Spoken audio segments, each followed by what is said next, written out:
प्रिय विद्यार्थियों, आज हम न्यायपालिका के पार्ट 2 में न्यायिक पुनरावलोकन के बारे में चर्चा करेंगे।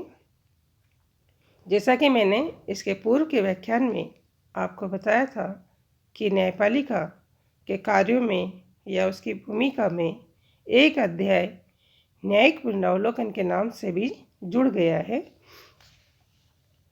ये न्यायपालिका की महत्वपूर्ण शक्ति कही जा सकती है। जैसा कि मैंने बताया कि न्यायिक पुनरावलोकन का अर्थ जो है न्यायपालिका की उस शक्ति से होता है जिससे वो व्यवस्थापिका और कार्यपालिका के कार्यों और कानूनों की संवैधानिक दृष्टि से पुनः परीक्षा कर सके, और यदि उनके वो कार्य संविधान के किसी प्रावधान के विरुद्ध हो, प्रतिकूल हो, तो उन्हें अमान्य घोषित कर सके।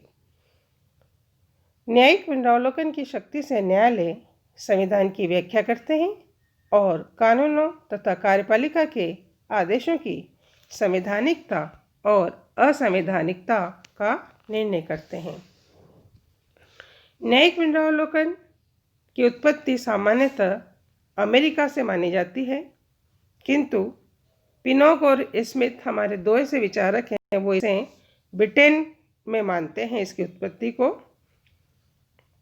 क्योंकि उनका ये कहना है कि अमेरिका का संविधान प्रत्यक्ष रूप से न्यायिक पुनरावलोकन की कोई व्यवस्था नहीं करता है। लेकिन इस बारे में ज़्यादा मतभेद नहीं है कि न्यायिक पुनरावलोकन को सर्वप्रथम अमेरिका में ही निष्पादित किया गया था। 1803 में अमेरिका के भूतपूर्व मुख्य न्यायाधीश मार्शल ने मार्बरी बनाम मेडिसन नामक प्रसिद्ध वाद में पहली बार न्यायिक पुनरावलोकन की शक्ति की स्थापना की थी।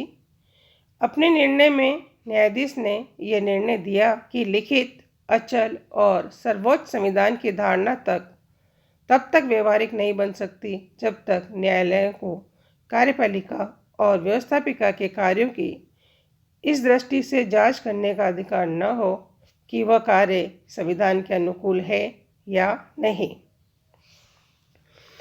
न्यायाधीश मार्शल ने अमेरिका के सर्वोच्च न्यायालय के कानूनों की वैधानिकता जांचने के अधिकार को कुछ तथ्यों पर आधारित बताया कि अमेरिका की सरकार सीमित और संवैधानिक शक्तियों की सरकार है। संवैधानिक कानून साधारण कानून के ऊपर हैं। संवैधानिक कानून के प्रतिकूल बना हुआ कोई भी साधारण कानून वैध नहीं है। लिखित और अचल संविधान सरकार की शक्तियों को सीमित करने का आधार प्रस्तुत करता है। इस प्रकार न्यायिक पुनरावलोकन की इस शक्ति का इस निर्णय के पश्चात अन्य देशों में भी प्रसार होने लगा। संभवतः न्यायिक पुनरावलोकन की यह शक्ति केवल अधिकांशतः उन्हीं देशों में लागू है जहां का संविधान लिखित और लोकतांत्रिक है, क्योंकि लिखित और अचल संविधान तथा सर्वोच्च और स्वतंत्र न्यायपालिका न्यायिक पुनरावलोकन की एक अनिवार्य शर्त है। लिखित संविधान वाले लोकतांत्रिक देशों में न्यायपालिका का महत्वपूर्ण स्थान होता है। भारत में न्यायिक पुनरावलोकन का क्षेत्र थोड़ा सीमित है, क्योंकि भारत में स्पष्ट रूप से सभी धाराओं का लिखित में हमारे संविधान में उल्लेख कर दिया गया है।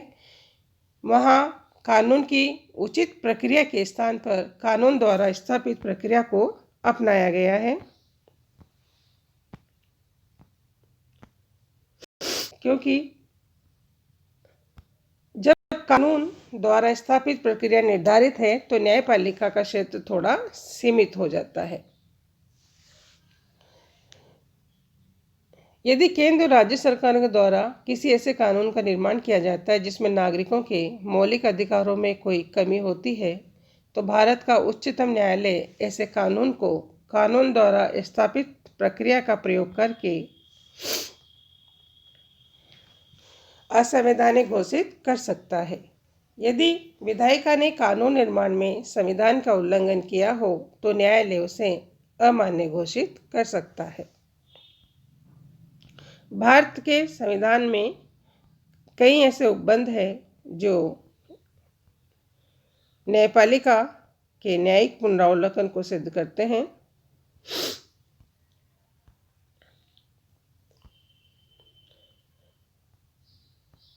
जैसे अनुच्छेद 13 और अनुच्छेद 32 में मूल अधिकारों के उल्लंघन होने पर न्यायालय कानूनों का पुनरावलोकन कर सकता है। अनुच्छेद 246 में केंद्र और राज्यों की शक्तियां निर्धारित की गई है, विधायी सीमा निर्धारित है। अनुच्छेद 368 संविधान में संशोधन प्रक्रिया के बारे में उल्लेख करता है और अनुच्छेद 132 संविधान की व्याख्या करता है। भारत में संसदीय सर्वोच्चता के स्थान पर संवैधानिक सर्वोच्चता के सिद्धांत को मान्यता दी गई है और शासन के समस्त उपकरण संविधान के अधीन है और न्यायालय को उनके कार्यों की वैधता की जांच करने की शक्ति प्राप्त है। न्यायिक पुनरावलोकन के संदर्भ में कुछ सर्वोच्च न्यायालय के निर्णय फेमस हुए हैं, जैसे गोपालन बनाम मद्रास राज्य मुकदमा, इब्राहिम वजीर बनाम बम्बई राज्य आदि। भारत में संसदीय सर्वोच्चता और न्यायिक सर्वोच्चता के बीच के मार्ग को अपनाया गया है। न्यायिक पुनरावलोकन की स्थिति को हम भारत में ऐसे देख सकते हैं। यहाँ संविधान की सर्वोच्चता है, लिखित संविधान है, केंद्र और राज्यों के बीच शक्ति विभाजन है, मौलिक अधिकारों की स्पष्ट व्यवस्था की गई। भारतीय संविधान के अनेक प्रावधानों में भी हम इसके आधारों को देख सकते हैं। ये बताया था कि भारत में हम कानून की उचित प्रक्रिया को नहीं अपनाकर कानून द्वारा स्थापित प्रक्रिया को स्वीकार किया गया है, जिससे उनका क्षेत्र थोड़ा सीमित हो जाता है। संविधान के अनुच्छेद 226 में न्यायपालिका को नागरिकों के मौलिक अधिकारों की रक्षा, न्याय प्रक्रिया की रक्षा और न्याय प्रक्रिया के क्षेत्र को व्यापक और सार्थक बनाने के लिए कुछ विशिष्ट शक्तियां प्रदान की गई हैं, जिन्हें हम संवैधानिक उपचार की शक्ति कहते हैं। लोक प्रशासन पर नियंत्रण बनाए रखने के लिए न्यायपालिका विभिन्न लेखों के माध्यम से कार्य करती है, जिनका संक्षिप्त विवरण इस प्रकार है। बंदी प्रत्यक्षीकरण लेख, परमादेश और निषेधाज्ञा, उत्प्रेक्षण लेख।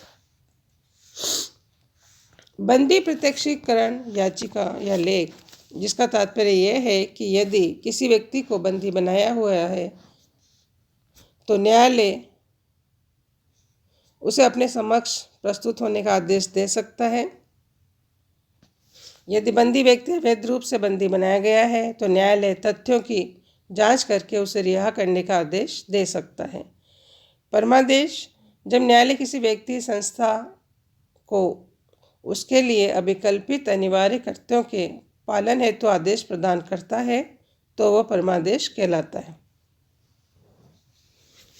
अधिकार परीक्षा, जब कोई व्यक्ति या संस्था किसी ऐसे कार्य को संपादित करते हैं जो उसके अधिकार क्षेत्र में नहीं है, तो उस कार्य की वैधता के क्रम में राज्य या न्यायालय पूछताछ कर सकता है कि किस आधार पर उस संस्था या व्यक्ति ने किसी अधिकार का प्रयोग किया है।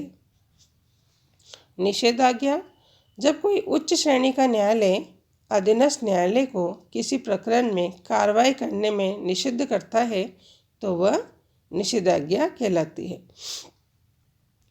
उत्प्रेषण लेख, जब कोई उच्च स्तरीय न्यायालय अपने अधीनस्थ न्यायालय को किसी विचाराधीन या किसी निर्णीत वाद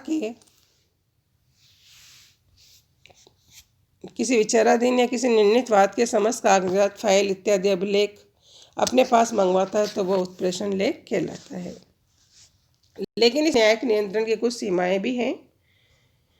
न्यायालय स्वयं पहल नहीं कर सकता, बल्कि पीड़ित पक्ष को न्यायालय में गुहार लगानी पड़ती है। न्यायालय नियंत्रण का लाभ घटना के हो जाने के पश्चात मिलता है, अर्थात न्यायिक नियंत्रण की प्रक्रिया पोस्टमार्टम की भांति है, न कि रोगों से बचाने के लिए लगने वाले टीके के समान नहीं हैं। न्यायिक प्रक्रिया को समय साध्य और श्रम साध्य माना जाता है। फिर भी हम एक सभ्य समाज की स्थापना के लिए न्यायपालिका की भूमिका को महत्वपूर्ण मान सकते हैं,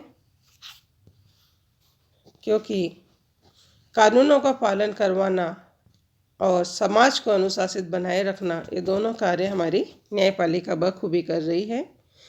आज हम इस टॉपिक को भी यहीं समाप्त करते हैं। Thank you.